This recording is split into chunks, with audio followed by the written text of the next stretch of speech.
Bem-vindos ao Salão Nobre do Ministério das Finanças. Estamos aqui hoje para apresentar o Orçamento de Estado suplementar para 2020. Este Orçamento de Estado surge num cenário macroeconómico recessivo. Este momento difícil para a nossa economia, que é aliás partilhado pela generalidade das economias em todo o mundo, traduz-se numa redução da atividade económica que não tem paralelo na nossa história moderna recente. No período mais agudo desta crise económica, a atividade económica ter-se-á reduzido próximo dos 25%. Isto aconteceu na segunda quinzena de março e na primeira quinzena de abril. A estimativa que apresentámos a semana passada para o conjunto do ano aponta para uma redução global em 2020 de 6,9% da atividade económica. Este número compara com valores mais negativos no conjunto da área do euro e da União Europeia. Quero fazer aqui uma ressalva na interpretação que devemos dar a este número. Nós continuamos com bastante incerteza no desenvolvimento económico nos próximos meses. Se, por um lado, a estabilização e a contenção da pandemia nos países europeus parece estar a ter sucesso, há imensa incerteza ainda noutras partes do globo. Mas também há algumas notas que se podem juntar de otimismo face a esta evolução. Eu quero citar apenas uma e que tem a ver com a materialização a nível europeu do plano de recuperação que ainda não está no terreno, que estão todos os países a desenhar e que seguramente promoverá uma recuperação mais rápida das nossas economias e que não está refletida essa recuperação mais rápida nestas projeções. É uma questão de coordenação. Toda a estratégia de saída daquilo que foi o confinamento é muito importante que seja coordenada a nível internacional e, desde logo, a nível europeu. E estes planos nacionais têm uma importância determinante no sucesso dessa recuperação. E a recuperação, apesar de tudo, já se começa a visualizar. Se nós usarmos um indicador que temos acesso todas as semanas, que corresponde aos pagamentos por meios automáticos, nós vemos no princípio da crise, portanto na semana de 23 de março, uma redução drástica e quase que imediata daquilo que era o volume de transações, o número e o seu valor de transações por pagamentos por meio automático. A verdade é que estas transações se reduziram face à semana anterior ao aparecimento do primeiro caso de Covid em Portugal, reduziram-se nessa semana 48%. Desde então, temos visto uma recuperação mais ou menos sustentada, mas muito acelerada nas últimas semanas, sendo que o conjunto destas operações, na última semana, representa já 97% daquilo que eram as operações, o valor das operações na última semana antes do primeiro caso de Covid. Esta recuperação pode vir a ser mais lenta do que estes indicadores aqui representam, porque é muito assimétrica em relação aos diferentes setores da economia. Por isso, nós, na projeção que apresentámos a semana passada, temos uma forte redução das exportações. As exportações em Portugal, nesta nossa previsão, caem mais do que aquilo que é a média da área do euro, e isto tem a ver com o grande grau de abertura da economia portuguesa, que também está mais exposta a alguns setores que, infelizmente, tiveram um impacto maior nesta fase da pandemia e que terão uma recuperação mais lenta. Por outro lado, em relação ao investimento, nós projetamos quedas do investimento inferiores àqueles que se verificam estimados para a área do euro e a União Europeia. É, portanto, uma recuperação, de certa forma, assimétrica. Em alguns setores, como a construção, sente-se menos. Noutros setores, como o turismo e a restauração, sente-se inevitavelmente de forma mais aguda. Há também sinais positivos que começam a chegar do mercado de trabalho. Nós criámos uma rede de proteção para preservar o emprego no mercado de trabalho em Portugal, que teve como peça fundamental o layoff simplificado e que teve até ao momento um impacto extraordinário na contenção do aumento do desemprego. Ainda assim, inevitavelmente, assistimos de março para abril a um aumento do número, da média diária de novos registros nos centros de emprego. O desemprego, em média, cresceu 2.300 novos desempregados registados em março. Esse número passou para 3.031 em abril. A boa notícia é que, desde abril, este número tem vindo a reduzir-se e os últimos números de maio e mesmo já de junho mostram níveis de novos registros de desempregados nos centros de emprego inferiores aos do mês de março. Esta evolução segue o padrão que esperávamos que viesse a acontecer numa crise desta natureza. Muito, muito severa, mas também temporária. O grau de temporalidade depende, como eu referi há pouco, do sucesso destas nossas estratégias de saída, mas este vai ser, obviamente, um ano difícil não só para a economia, mas também, e obviamente, para as finanças públicas. Para vos falar do quadro orçamental, eu convidava o Sr. Secretário de Estado do Orçamento para o fazer, o quadro orçamental no contexto do Orçamento Suplementar. Muito obrigado.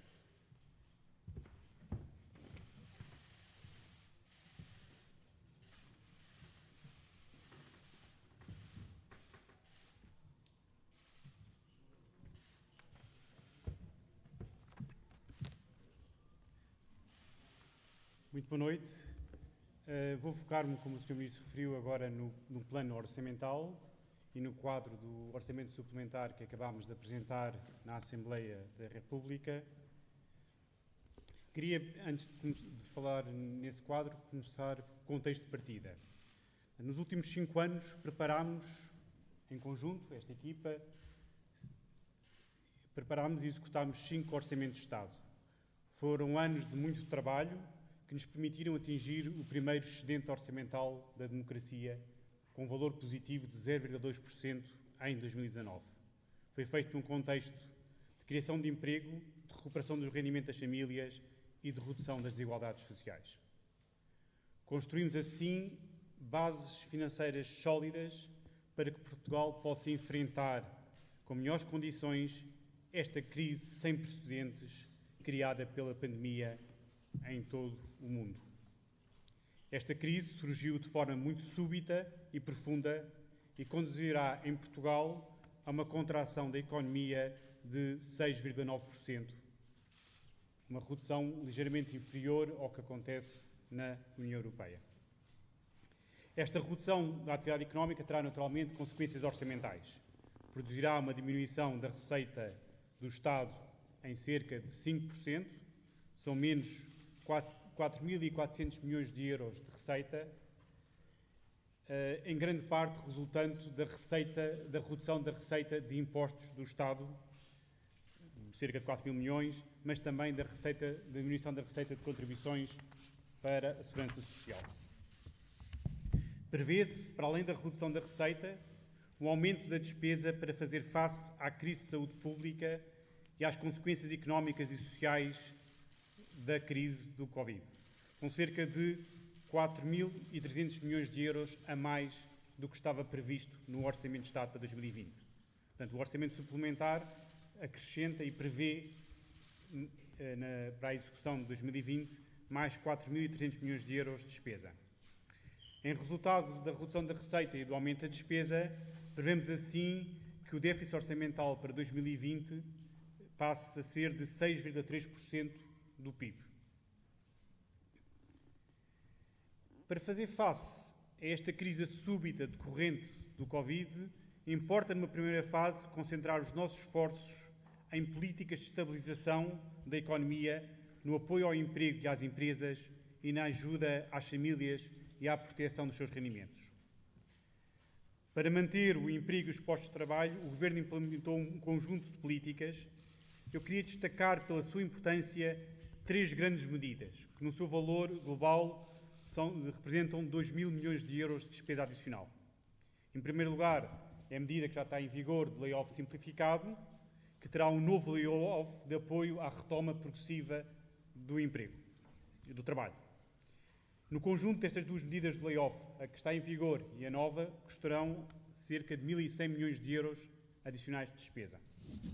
Portanto, são medidas de apoio, ajudar as empresas a suportar os custos com trabalho para que as empresas consigam enfrentar a crise. Adicionalmente, há aqui uma grande medida que também é apresentada no contexto do Orçamento Suplementar, que é um estímulo adicional às empresas para manterem os postos de trabalho até ao final do ano e ao início do ano. Portanto, final do ano, mas depois terá mais 2 meses de prolongamento. Portanto, esta medida que permite apoiar a manutenção dos postos de trabalho de até 2 salários mínimos por trabalhador tem um custo adicional estimado de cerca de 600 milhões de euros.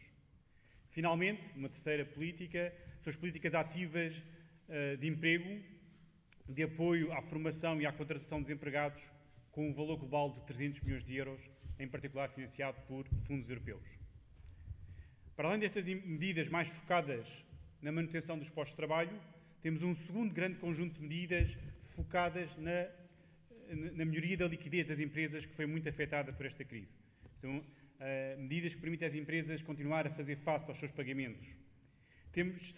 Destacava que 3 mais importantes. A moratória de empréstimos bancários, que é agora prolongada até março de 2021.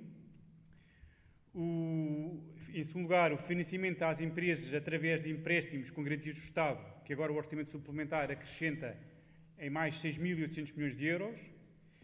E, finalmente, alterações extraordinárias nos pagamentos por conta das empresas, que permite não onerar as empresas em várias centenas de milhões de euros de pagamentos ao Estado de adiantamento de imposto do IRC, salvaguardando assim a liquidez das empresas. Queria também destacar, no âmbito do Programa de Estabilização, medidas de promoção do investimento. Do lado do Estado e do investimento público, temos uma antecipação de cerca de 800 milhões de euros de pequenos investimentos públicos de proximidade intensivos em trabalho, que contribuem desta forma para estabilizar a economia e o emprego. Queria também destacar uma medida que não tem sido muito referida, mas de grande importância, que é o crédito fiscal extraordinário ao investimento, que tem a duração de 1 ano. É uma medida muito poderosa para estimular o investimento e evitar que as empresas adiem investimentos e, pelo contrário, que permite estimulá-las a antecipar investimentos. Em terceiro lugar, há mais um conjunto de medidas de 440 milhões de euros de estímulos às empresas, sobretudo através de financiamento comunitário que é antecipado. No plano social, e para reforço do apoio social e proteção do rendimento das famílias, prevê-se um reforço adicional do orçamento do Serviço Nacional de Saúde de 500 milhões de euros, o que acresce ao reforço já efetuado no orçamento inicial para 2020, já tinha sido um reforço muito substancial, e que, no seu conjunto, garante um aumento do orçamento do Serviço Nacional de Saúde de cerca de 13% face ao orçamento de 2019. Em segundo lugar, destacam-se também medidas de proteção do rendimento das famílias, que implicam um aumento das prestações sociais no valor de 1.000 milhões de euros face ao que estava previsto no orçamento inicial para 2020. Destacava os apoios extraordinários à perda de rendimento dos trabalhadores independentes e trabalhadores informais, que no seu conjunto representam cerca de 240 milhões de euros. Para além disso, há o novo complemento de estabilização do rendimento dos trabalhadores no valor de 70 milhões de euros, para compensar a perda de rendimento que tiveram durante este período.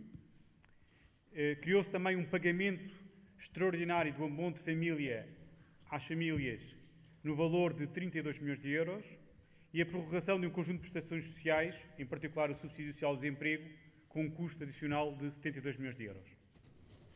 Ainda no plano social, destaca-se também o investimento massivo na escola digital, o que vai garantir o acesso pleno à educação, mesmo num contexto de pandemia. Este pacote de medidas de estabilização económica e social são fundamentais para que, numa segunda fase, voltemos a recuperar a economia e, de novo, a conseguir o equilíbrio virtuoso entre crescimento da economia e do emprego, ao mesmo tempo que temos contas certas. Prevemos, assim, que já em 2021 ocorra uma recuperação significativa da economia, com crescimento do PIB de 4,3%. Prevemos que em 2021, em resultado desta recuperação da economia, ocorra uma redução significativa do déficit orçamental, que deverá voltar a ficar abaixo dos 3%, tal como, aliás, também prevê a própria Comissão Europeia. Este programa de estabilização que apresentamos e a fase seguinte de recuperação económica é o caminho que nos permite assegurar a confiança e a estabilidade económica e social a todos os portugueses. Muito obrigado.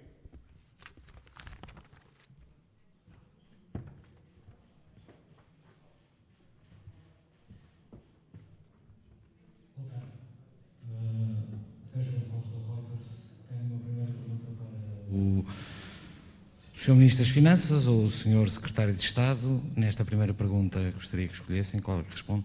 Qual é que vai ser o rácio da dívida pública no final deste ano, comparado com os 117,7% do PIB de 2019? E se estão convencidos que, sobretudo, o Ministro das Finanças está convencido que a retoma vai ser mais em V do que termos um período de alguma estagnação antes de começar uma recuperação mais forte. A segunda pergunta para o Sr. Ministro das Finanças e Presidente do Eurogrupo é saber se acha se a sua colega Ministra da Economia de Espanha, Calvino, tem um bom perfil para o suceder no cargo de Presidente do Eurogrupo. Obrigado. Muito obrigado pelas suas questões. A dinâmica da dívida, que aliás está analisada no relatório que apoia a proposta de lei que deu entrada na Assembleia da República esta tarde, é bastante diferente em 2020 daquilo que foi nos anos anteriores. Nós prevemos um aumento de 16,7 pontos percentuais da dívida pública em percentagem do PIB, passando de 117,7 para um número de 134,4, para um valor de 134,4 pontos percentuais do PIB. Este aumento é, em parte, mas apenas numa pequena parte, justificado pela deterioração do saldo primário, que tem um peso de 3,2 pontos percentuais nesta evolução de 16,7 e é maioritariamente justificado pela queda do PIB. A queda do PIB, que se estima em 6,9% de taxa de crescimento negativa em 2020, terá um impacto no aumento do rácio da dívida no PIB de 7,5%. De certa forma, o que isto significa é que, revertida esta dinâmica negativa do PIB, espera-se que este valor se venha a reduzir nos próximos anos, porque há uma inversão da queda do PIB, que se prevê, aliás, já para o ano, que se registre um crescimento. E sublinha, digamos assim, o caráter temporário desta crise e, em particular, do impacto que ela tem neste indicador tão importante para a sustentabilidade das finanças públicas e das finanças em geral em Portugal, como a dívida pública em percentagem do PIB. Em relação ao processo eleitoral do Eurogrupo, ele só vai ser lançado na próxima quinta-feira, na reunião do Eurogrupo que ocorrerá nesse dia. É prematuro fazer descrições sobre potenciais candidatos. É um processo que tipicamente é bastante competitivo e, obviamente, o governo português tomará uma posição nessa altura e já não serei eu a tomar essa posição e, portanto, abstenho-me aqui de mais comentários. Muito obrigado.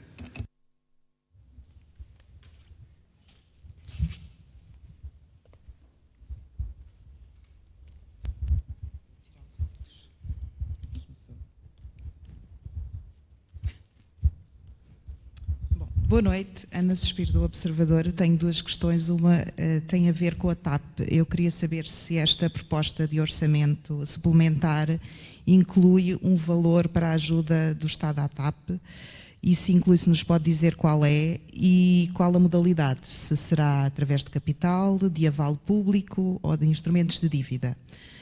A minha segunda questão, não lhe vou perguntar para onde é que vai depois do pedido de exoneração, mas vou-lhe fazer outra pergunta. Queria saber porque hoje, porque é que anuncia hoje a sua saída do Governo, precisamente no mesmo dia em que aprova o orçamento suplementar que ainda vai ser discutido e aprovado no Parlamento. Obrigada. Em relação à questão que colocou sobre a TAP, eu iria pedir ao Sr. Secretário de Estado do Tesouro para responder. Muito obrigado. O processo de ajuda à TAP ainda não está concluído.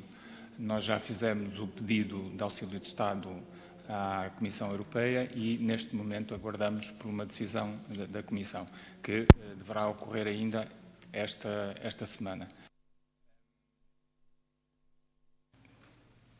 O Orçamento de Estado, contudo, já prevê um montante máximo. Esse montante máximo são 1.200 milhões de euros, mas, na verdade, ele está composto em duas componentes. Uma que corresponde ao cenário base, aquele que é previsivelmente o que irá acontecer ao longo destes próximos meses, mas atendendo à situação que se vive na aviação a nível mundial, foram também colocada uma percentagem adicional de que, enfim, se possa fazer face à incerteza, quer do microfone, quer da situação do setor da aviação. Muito obrigado. Em relação à sua segunda questão, o Sr. Primeiro-Ministro já respondeu a essa pergunta. Nós hoje apresentamos um orçamento suplementar que eu tive a oportunidade de preparar juntamente com a minha equipa.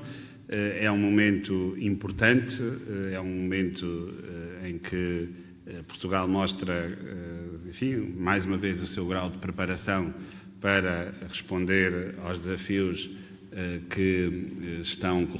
Já foi também referido do ponto de vista político a importância que o Governo dá à continuidade da sua política orçamental e, enfim, a escolha anunciada hoje faz jus exatamente a este princípio.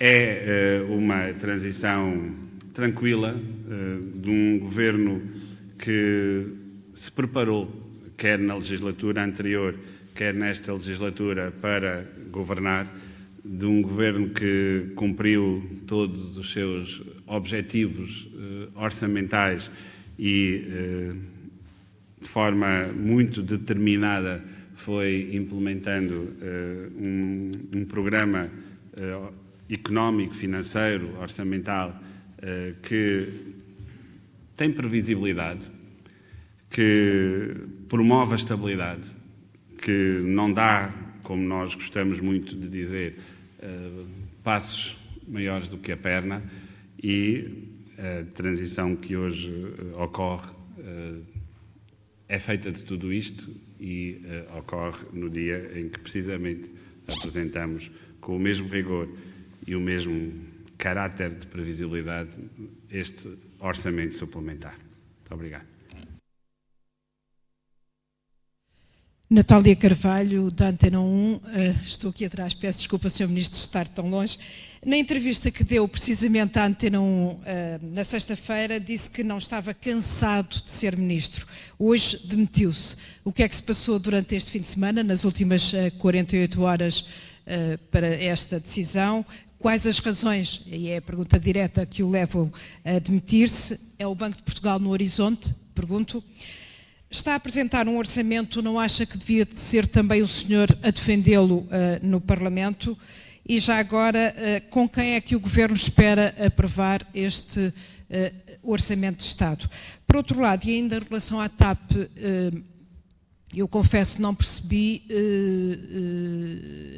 da resposta do Sr. Secretário de Estado de que forma é que vai ser feito esse investimento no valor de 1.200 mil milhões, ou seja, através de um empréstimo de cariz obrigacionista ou através de um aumento de capital. No fundo, a pergunta é qual é que vai ser a solução de governança da empresa?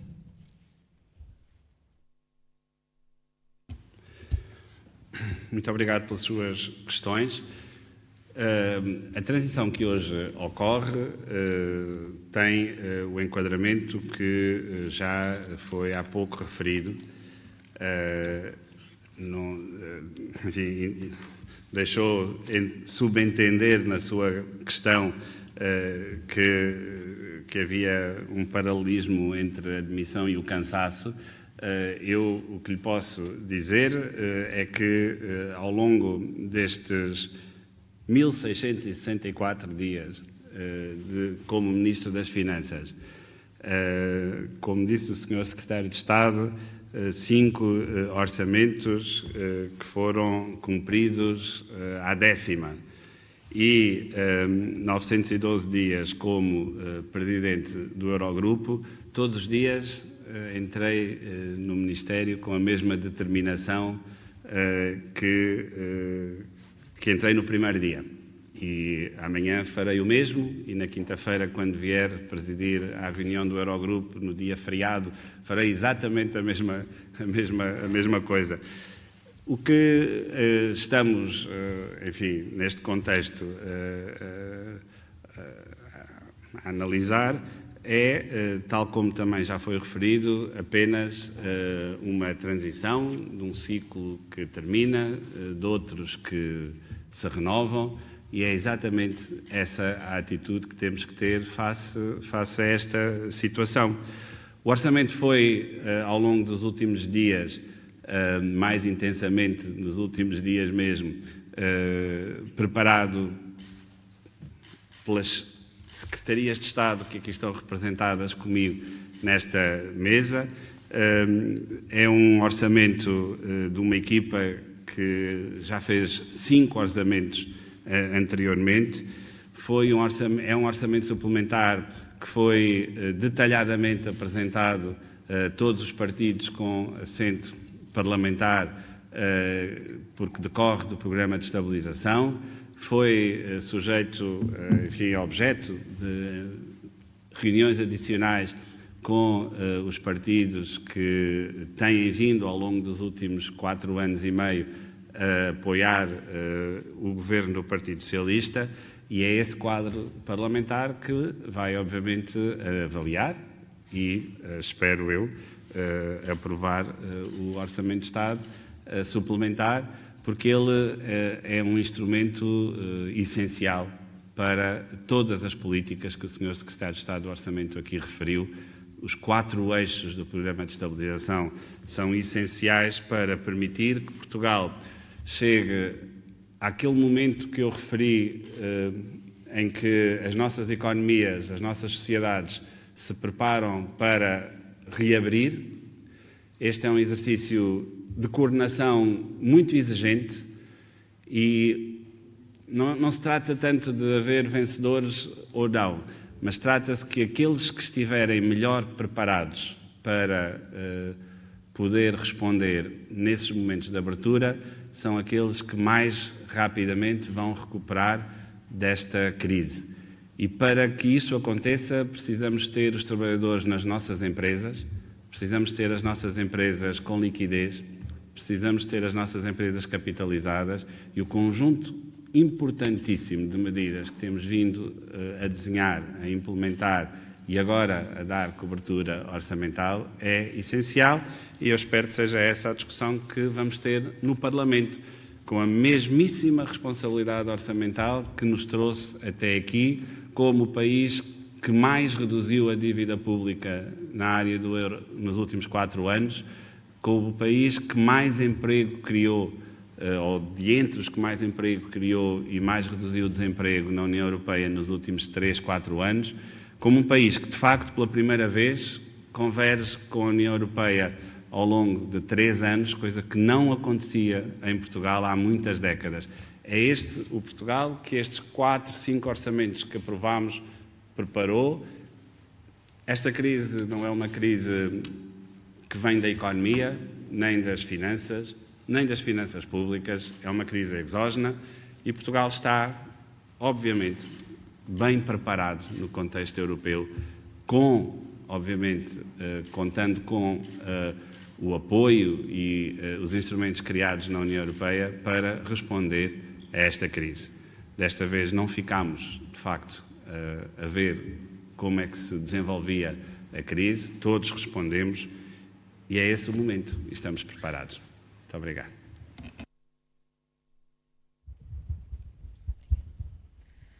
Boa noite, Sofia Cordeiro Coelho, da SIC, hoje também aqui pela TVI. Começo por perguntar especificamente sobre as necessidades de financiamento, se nos consegue explicar um pouco melhor quanto endividamento será necessário para dar resposta a estas medidas que aqui vimos e que já são conhecidas. Perguntar também, em relação à função pública, sabe-se que, pelo menos é aquilo que diz no plano de estabilização, que haverá um reforço da contratação, passando da regra 1 para 1, entrada por uma saída.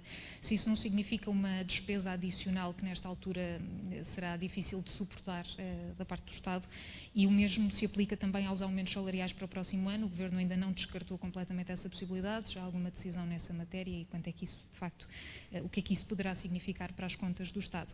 Depois vou ter de voltar a insistir na questão de saída do Ministro das Finanças, se de facto sai para ocupar o cargo de Governador do Banco de Portugal ou se, por outro lado, tem em mente uma posição, um lugar a nível internacional.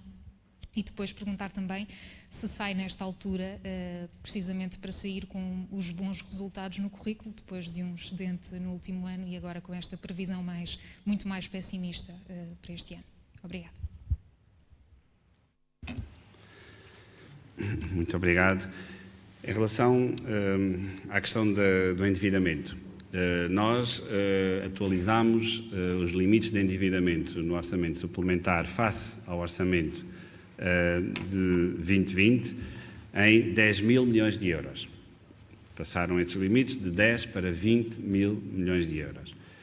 Nós contamos ao longo deste ano com fontes de financiamento que são mais alargadas do que aquilo que é habitual, porque no contexto europeu, como sabe, foram disponibilizadas formas de se financiar os países que, na verdade, funcionam em alternativa aos mercados financeiros.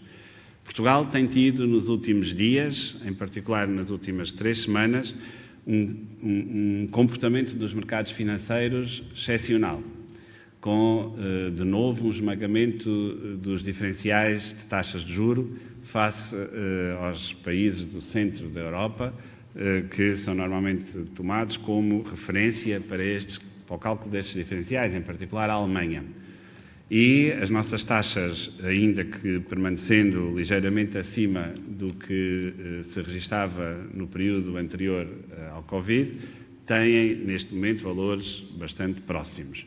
Claro que isto é o resultado das políticas europeias, desde logo do BCE, também destas proteções que o Eurogrupo aprovou para o financiamento das economias, mas também seguramente da confiança que os mercados têm na recuperação da Europa no futuro e, sem dúvida, daquilo que eu há pouco referi, do grau de preparação que a economia portuguesa tem e apresentava antes desta crise.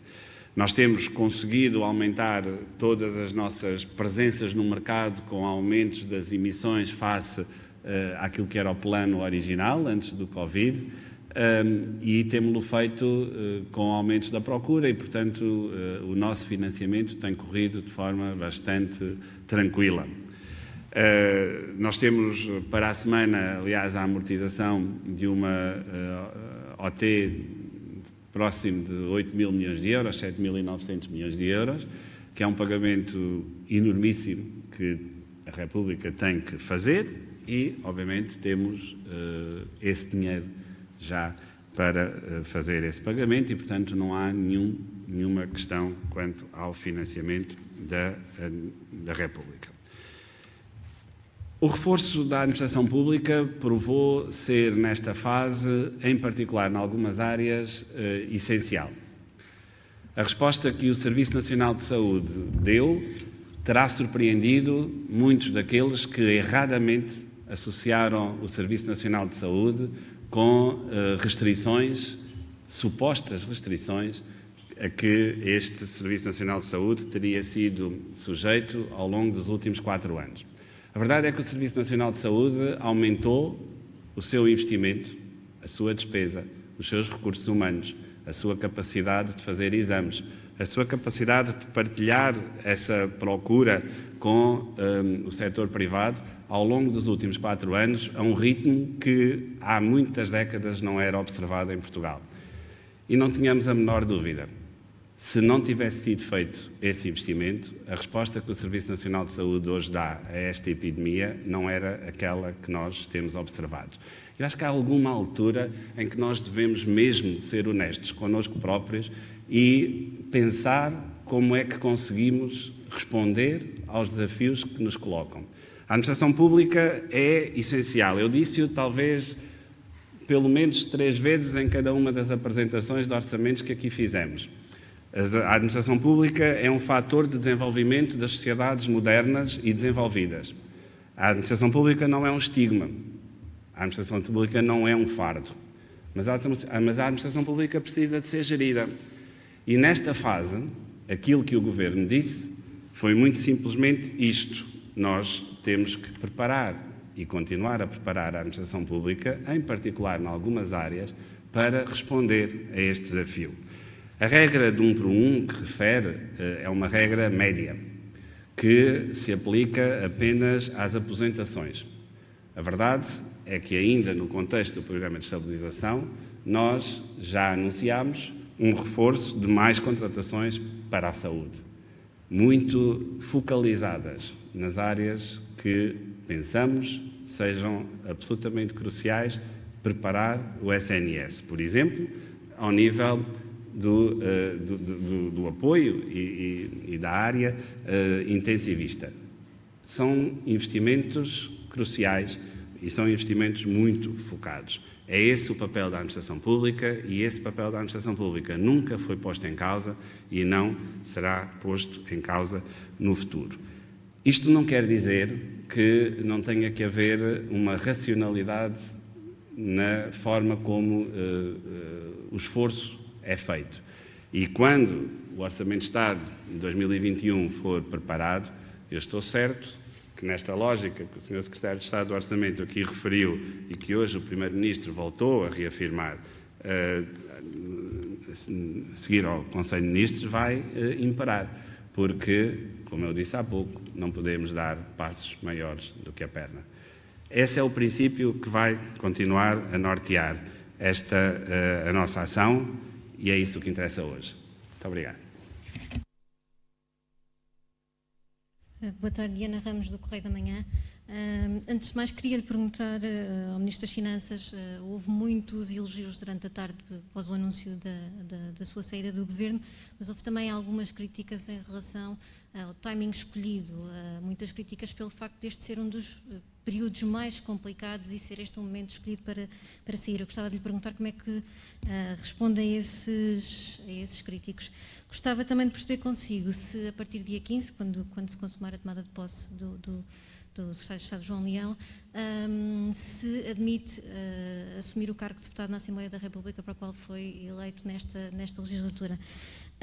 Queria também perguntar, agora mais do ponto de vista da execução orçamental, e estas questões se calhar são mais dirigidas ao Secretário de Estado João Leão, qual é que é o maior risco até ao final do ano, nomeadamente ao nível da receita fiscal e da forma como esperam que decorra este processo de retoma económica, qual é que é a perspectiva que têm e quais é que são os maiores riscos nesta execução orçamental que apresentam? Daqueles 504 milhões, e uma vez que o Dr. Mário Centeno falou também disto agora, gostava de perceber, o plano de estabilização já fala naqueles cerca de 3 mil profissionais da saúde, de enfermeiros a técnicos que vão ser contratados, fala também da possibilidade de haver mais contratações no setor. Destes 504 milhões, que valor é que se reserva para essas mesmas contratações?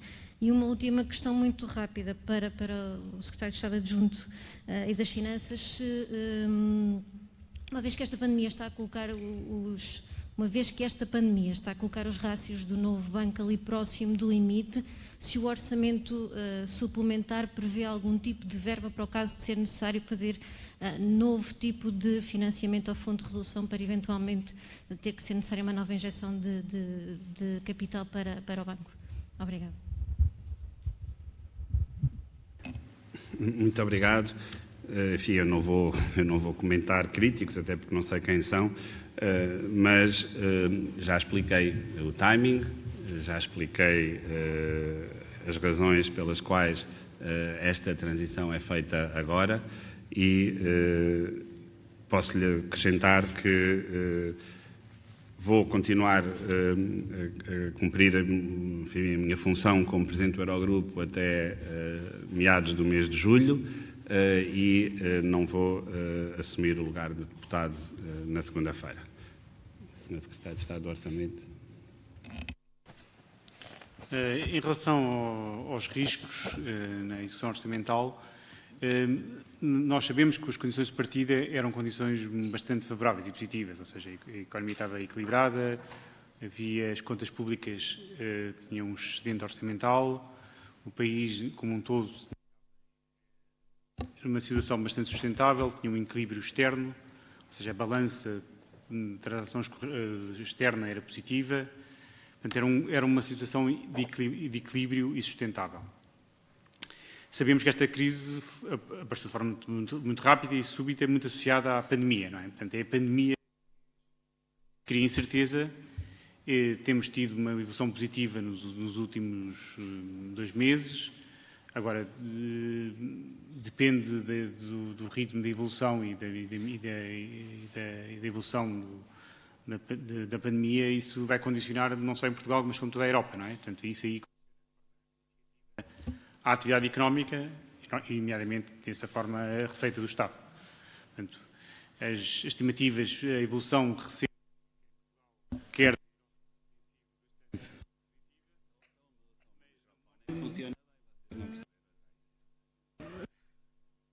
mas não podemos deixar de reconhecer que a incerteza maior vem daí, não é?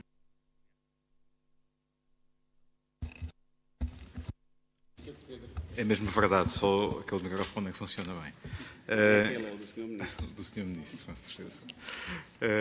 Em relação à questão relativamente ao novo banco, o novo banco tinha até 2019 um conjunto de rácios, os quais determinavam injeções por parte do Fundo de Resolução. A partir de 2020, esses rácios reduzem-se, criando uma folga. Havendo uma deterioração da economia, é natural que haja uma deterioração também dos rácios do novo banco. No orçamento suplementar para 2020 não está prevista nenhuma verba para injeção adicional no novo banco durante o ano de 2020. Muito obrigado.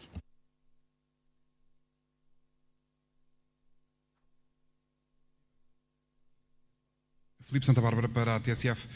Pergunto primeiro ao Ministro Mário Centeno. Há semanas o Presidente da República disse que era a altura de colocar os interesses coletivos à frente dos interesses individuais e pergunto-lhe, numa altura em que estamos à beira daquela que já foi apelidada de crise brutal e que se avizinha, pergunto-lhe se não seria do interesse coletivo ficar à frente da pasta nesta altura e já agora, se puder dizer, quando é que tomou esta decisão de abandonar o Governo.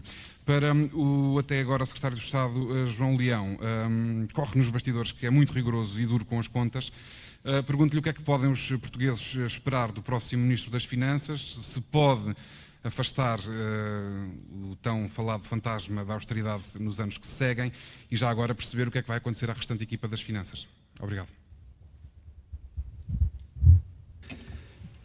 Em relação à sua primeira pergunta, para além daquilo que eu já referi, deixe-me só acrescentar muito brevemente que nós temos todos estes exercícios como resultado de um trabalho coletivo que foi preparado.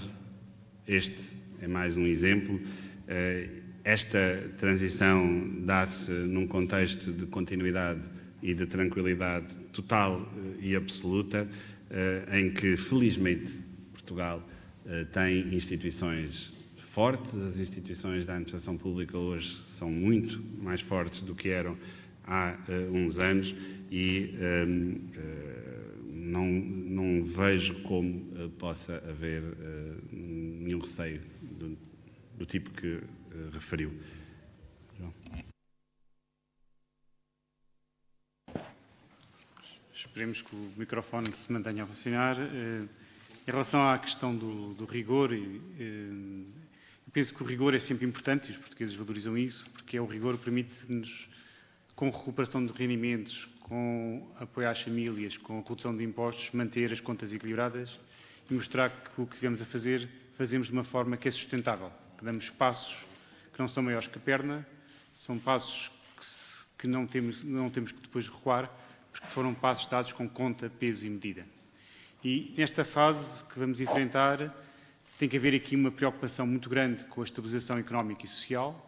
Isto é muito importante para garantir os postos de trabalho, é muito importante para garantir, em termos gerais, o equilíbrio social e garantir que a economia vai estar preparada para a nova recuperação que se adivinha já para o ano seguinte. Agora, não há aqui uma não podemos dissociar a recuperação da economia. A recuperação da economia vai ser um elemento-chave que nos permitirá, com isso, também melhorar as contas públicas e é